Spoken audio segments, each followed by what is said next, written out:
Assalamualaikum warahmatullahi wabarakatuh. Saudaraku kaum muslimin yang dirahmati Allah Subhanahu wa taala. Bulan Ramadan sesungguhnya adalah bulan Al-Qur'an. Sebagaimana Allah sampaikan, a'udzubillahi minasyaitonirrajim. Syahrul Ramadan alladzi unzila fihi al-Qur'anu hudan lin-nasi wa bayyinatin minal huda wal furqan. Ayat yang diturunkan oleh Allah Subhanahu wa taala menempel dengan perintah puasa ini memberikan pesan kepada kita bahwasanya Ramadan tidak bisa dilepaskan dari Al-Qur'an. Syahrul Ramadan huwa syahrul Qur'an. Bulan Ramadan adalah bulan Al-Qur'an. Oleh karena itu paket mengoptimalkan ibadah di bulan Ramadan adalah kembali kepada Al-Qur'an. Al-Qur'an yang menjadi sumber keberkahan di dalam kehidupan ini. Al-Quran yang turunnya membawa keberkahan berlipat ganda.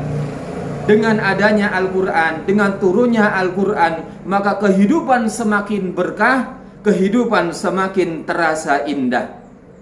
Inna anzalnahu fi lailatin mubarakah.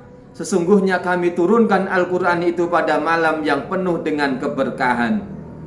Kitabun anzalnahu ilaika mubarakun.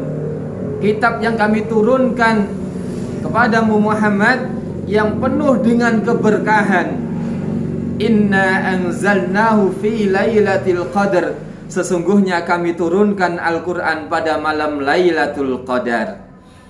Ayat-ayat ini mengingatkan kita sekaligus menguatkan keimanan kita bahwa Al-Quran itu adalah kitab yang penuh berkah.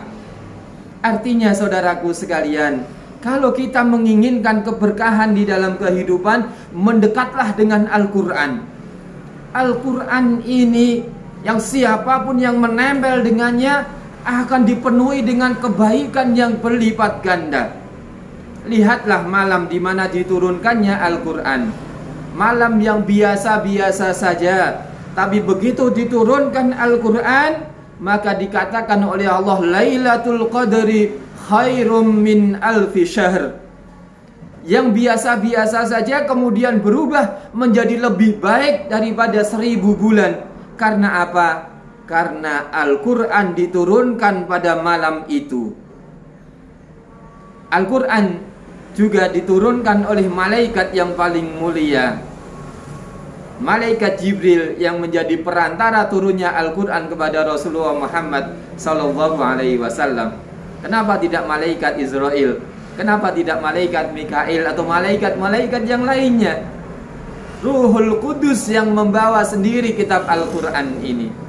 Al-Quran diturunkan kepada Rasulullah Muhammad sallallahu alaihi wasallam, Sayyidul Anbiya'i wal Mursalin, penghulu para nabi, manusia termulia, nabi terakhir tapi menjadi nabi yang paling mulia.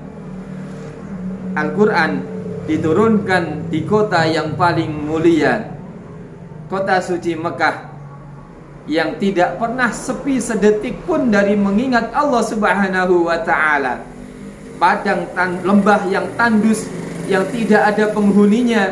Kemudian berkat doa Nabiullah Ibrahim alaihi salam menjadi penuh dengan keberkahan, menjadi kota yang ramai dan semakin sempurna keberkahannya karena disitulah Al-Quran diturunkan. Majelis yang di sana ada Al-Quran dibaca, ada Al-Quran dipelajari, maka kata Rasulullah sallallahu alaihi wasallam, dijanjikan 4 kemuliaan sebagai bagian dari keberkahannya. Diturunkan as-sakinah, ketenangan di dalam hati orang-orang yang hadir dalam majelis Al-Quran. Wa hafathumul malaikah, dihadiri juga oleh malaikat-malaikat yang membawa rahmat Allah Subhanahu wa taala. Wa hafathumul malaikah wa ghasyiyatuhumur rahmah, dipenuhi dengan rahmat Allah Subhanahu wa taala, dipenuhi dengan kasih sayang Allah, dipenuhi dengan kenikmatan-kenikmatan dari Allah Subhanahu wa taala. Wa dzakarallahu fi man indah Dan yang keempat, Allah sebut namanya satu persatu. Orang yang hadir itu dipamerkan di hadapan makhluk langit, dipamerkan di hadapan para malaikat Allah Subhanahu wa ta'ala. Orang yang hadir dalam majelis Al-Quran, namanya akan diviralkan oleh Allah Subhanahu wa ta'ala di tengah-tengah para malaikat. Siapapun yang nempel dengan Al-Quran, maka dia akan mendapatkan keberkahan. Beramal, membaca Al-Quran, pahalanya dilipat gandakan ya. Setiap hurufnya menjadi 10 kebaikan. Orang yang mau mendekat bersama dengan Al-Quran, dinaikkan derajatnya oleh Allah Subhanahu wa ta'ala. Bahkan dalam kehidupan di akhirat, Al-Quran akan memberi syafaatnya kepada orang-orang yang senantiasa dekat dengan Al-Quran. Oleh karena itu saudaraku sekalian rahimakumullah, momentum Ramadan ini, mari kita dekatkan kembali diri kita bersama dengan Al-Quran. Senantiasa kita baca Al-Quran, kita fahami Al-Quran, kita hafalkan Al-Quran. Dan semoga kita sekalian di momentum Ramadan kali ini, Allah izinkan kita untuk menjadi sahibul Quran, untuk menjadi ahlul Quran, orang-orang yang dikatakan oleh Rasulullah wa ahlul Quran wa ahlullahi wa khasatuhu. Dia adalah keluarganya Allah dan orang-orang yang spesial di sisi Allah Subhanahu wa ta'ala. Wabillahi taufiq wal hidayah. Wassalamualaikum warahmatullahi wabarakatuh.